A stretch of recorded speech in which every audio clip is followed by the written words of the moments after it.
Hello friends, I welcome you all to my YouTube channel.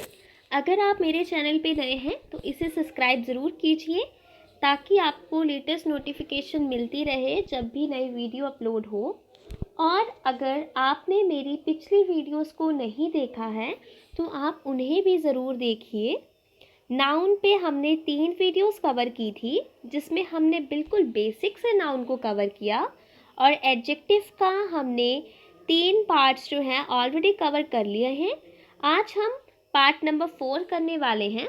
तो अगर आप किसी भी कॉम्पिटिटिव एग्ज़ाम के लिए प्रेपरेशन कर रहे हैं या फिर आप अपने इंग्लिश स्किल्स को इम्प्रूव करना चाहते हैं तो उसके लिए जो एडजेक्टिव्स है बहुत इम्पॉर्टेंट है, क्योंकि अगर आपका बेसिक स्ट्रॉन्ग होगा तभी आप उस चीज़ को, उस टॉपिक को ज़्यादा अच्छी तरह से अंडरस्टैंड कर पाएंगे। सो चलिए स्टार्ट करते हैं हमारा पार्ट नंबर 4, जिसमें कि आज हम देखेंगे एडजेक्टिव ऑफ नंबर। तो आज का जो हमारा टॉपिक है वो है एडजेक्टिव ऑफ नंबर। हम ऑलरेडी देख चुके हैं adjective of quantity and adjective of quality. Adjective of number का उपयोग कितने प्रश्न के उस उत्तर में होता है जहां गिनती की जा सकती है। हमने देखा था एडजेक्टिव ऑफ क्वांटिटी में जब हम क्वेश्चन पूछते हैं हाउ मच, तो उसमें जो हमें रिप्लाई मिलता है तो वो हमें उस रिप्लाई में हम देखते हैं कि उस नाउन को हम काउंट नहीं कर पाते हैं। उस नाउन को काउंट नहीं कर पाने के कारण उसका जो आंसर होता है या तो सम या तो इनफ इस फॉर्म में आता है। बट अगर हम देखते हैं कि कुछ ऐसे नाउन्स होते हैं जिन्हें हम काउंट कर सकते हैं, उसके लिए जो एडजेक्टिव यूज़ किए जाते हैं वो होते हैं adjective of number.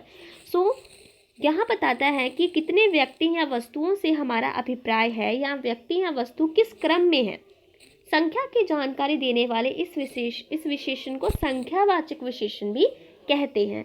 Adjective of number is use to answer the question how much wherever it can be counted. सबसे पहले देखिए डेफिनेट न्यूमरल एडजेक्टिव, निश्चित संख्यावाचक विशेषण। ये हमारे संख्यावाचक विशेषण होते हैं जहाँ पे इनकी जो संख्या होती है वो हम ईजिली काउंट कर सकते हैं किसी भी नाउन की। तो कुछ डेफिनेट वाले होते हैं जिनकी निश्चित होती है, जिनकी संख्या निश्चित होती है, संख्यावाचक एडजेक्टिव। डेफिनेट न्यूमरल एडजेक्टिव निश्चित संख्या की जानकारी देता है। Definite numeral adjective give information in terms of exact number. जैसे आप कुछ नंबर देखिए 1, 2, 3, फर्स्ट, सेकेंड आदि, तो इस तरह से आपके पास कुछ ऐसे नंबर्स होते हैं जिनसे आपको एग्जैक्ट आइडिया हो जाता है कि उस नाउन कितनी अमाउंट में वो नाउन जो है वो आपका प्रेजेंट है। अगर आप इस एग्जाम्पल को देखते हैं, आई नीड 1 बुक, कितनी बुक्स हमें चाहिए, आई नीड 1 बुक। तो बुक जो है वो हमारे पास एक ऐसा नाउन है, बुक जो है बहुत सारी बुक्स है तो उन्हें भी हम बुक ही कहते हैं। तो इस तरह से एक तो ये कॉमन नाउन है। अब देखिए 1 जो है यहाँ पे एडजेक्टिव शो कर रहा है कि कितनी विशेषता बता रहा है, कितनी बुक्स, 1 बुक। तो यहाँ पे अगर हम उसे काउंट कर सकते हैं 1 बुक, तो यहाँ पे इसका मतलब कि ये कौन सा नाउन है, ये कौन सा एडजेक्टिव है, ये एडजेक्टिव ऑफ नंबर है। मुझे एक किताब चाहिए। These 2 girls are sisters। कौन सी गर्ल्स, 2 गर्ल्स, ये 2 लड़कियां। 2 यहाँ पे क्या रिप्रेजेंट कर रहा है, adjective of number. That girl finished the race in the first position। उस लड़की ने दौड़ प्रथम स्थान पर पूर्ण किए। उस लड़की ने, that girl, finish the race in the first position. किस पोजीशन में, प्रथम पोजीशन पे उसने अपनी जो दौड़ है वो अपनी ख़त्म की या फिनिश की। अब देखिए वे शब्द जिनसे संख्या का पता चलता है कार्डिनल्स कहलाते हैं या कितने, हाउ मैनी सूचित करते हैं। The words that inform about the numbers are cardinals and they answer the question how many. अगर आप इस क्वेश्चन में देखते हैं I need 1 book, so how much book, I need 1 book, how much, I need only 1 book. तो यहाँ पे ये जो हाउ मच है वो हमारा किस तरह से हमने क्वेश्चन किया और हमें आंसर में मिला। सो वर्ड्स जो रिप्रेजेंट करते हैं, जो नंबर के साथ अबाउट द नंबर हमें इन्फॉर्म करते हैं कितने चीज़ें, बुक्स, कितने बुक्स, 3 बुक्स, तो ये जो है वो कार्डिनल्स होते हैं। दूसरी तरफ अगर हम बात करते हैं फर्स्ट, सेकेंड, थर्ड, ये सभी जो शब्द होते हैं वो ऑर्डिनल्स होते हैं। तो जितने भी 1 2 3 पॉइंट्स होते हैं इन्हें हम कार्डिनल्स कहते हैं। और अगर हम बात करते हैं फर्स्ट, सेकेंड, इस तरह से इन सभी को ऑर्डिनल्स कहते हैं। क्रम में कितना सूचित करते हैं, ये हम बताते हैं कि उस सीक्वेंस में कितना, तो उस सीक्वेंस में कितना, फर्स्ट, सेकेंड, थर्ड, तो वो हमारे ऑर्डिनल्स होते हैं। और जो हमें बताते हैं कितना, हाउ मैनी, तो वो हमारे कार्डिनल्स होते हैं। आई होप आपको ये क्लियर हो गया होगा। On the other hand there are words like first, second and third, these are ordinals and they describe the position in the series. उसके बाद हमारे पास होते हैं इंडेफिनिट न्यूमरल एडजेक्टिव्स, अनिश्चित संख्यावाचक विशेषण, जिनसे हमें डायरेक्ट जो आइडिया है वो नहीं पता लगता कितनी अमाउंट में प्रेजेंट हैं, कितने नंबर में प्रेजेंट हैं। वे एडजेक्टिव जो कोई निश्चित संख्या प्रकट नहीं करता इनडेफिनिट न्यूमरल एडजेक्टिव कहलाता है। जैसे adjectives that do not give a definite number are known as indefinite numeral adjective.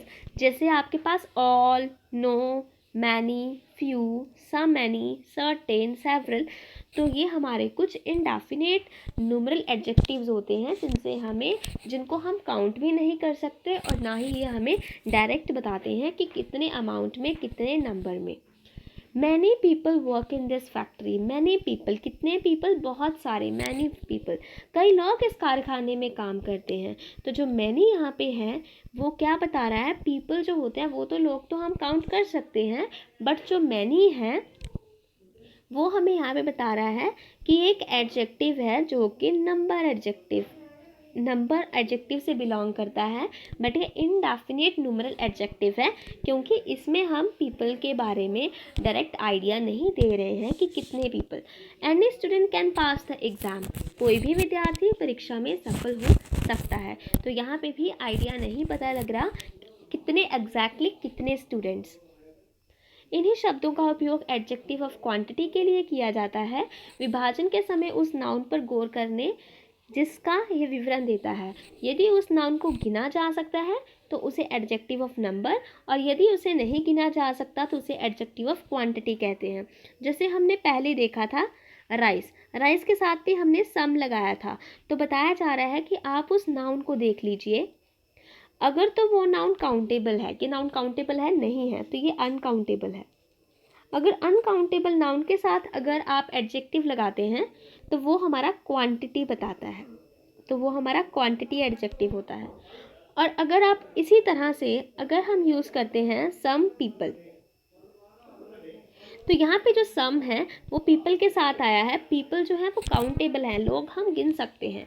तो अगर वो काउंटेबल चीज़ के साथ हमारा सम लगता है तो इसका मतलब ये हमारा एडजेक्टिव ऑफ नंबर है। बहुत इम्पॉर्टेंट आइडिया ये यहाँ पे मिल रहा है, तो आप इसे कॉपी पेन से ज़रूर इसे नोट कर लेना। इम्पॉर्टेंट ये जो आपके रूल्स होते हैं, the adjectives are same as those used in the adjective of quantity, the classification depends on the noun that they describe. If the noun is countable then it is adjective of number, otherwise it is adjective of quantity. आप देख सकते हैं दोनों का आप difference अब आपको clear हो जाएगा। एडजेक्टिव ऑफ क्वांटिटी वो होती हैं जिसमें आपका नाउन अनकाउंटेबल होगा। तो अगर आप इसे देखते हैं, I would like to eat some rice, I would like to eat some rice, some यहाँ पे रिप्रेजेंट कर रहा है क्वांटिटी और राइस यहाँ पे अनकाउंटेबल है, तो इसका मतलब ये अनकाउंटेबल जो हमारे नाउन है उसके लिए हमारा एडजेक्टिव ऑफ क्वांटिटी यूज़ होता है। अगर देखते हैं हम नेक्स्ट वाला, any student can pass the exam, students countable होते हैं, इन्हें हम काउंट कर सकते हैं। इसके साथ जो एनी है वो शो कर रहा है एडजेक्टिव ऑफ नंबर, क्योंकि जब काउंटेबल नाउन के साथ इस तरह के इनडेफिनिट न्यूमरल्स लगते हैं, सेवरल, मैनी, सम, जिनका एग्जैक्ट नंबर हमें नहीं पता होता, तो वो हमारे एडजेक्टिव ऑफ नंबर होते हैं। डिस्ट्रीब्यूटिव न्यूमरल एडजेक्टिव, प्रत्येक वाचक विशेषण, बहुत इंपॉर्टेंट है। डिस्ट्रीब्यूटिव न्यूमरल एडजेक्टिव वे एडजेक्टिव हैं जो किसी वर्ग के प्रत्येक व्यक्ति या वस्तु का बोध करवाते हैं। तो किसी पर्टिकुलर टाइप के जितने भी व्यक्ति हैं, वस्तु हैं, उनका पता जब हमें चलता है जिस डिस्ट्रीब्यूटेड न्यूमरल एडजेक्टिव होते हैं वो। उसके बाद thank you friends, if you like my video please like, share and subscribe my channel, and if you have any query you can ask in comment section. Thank you.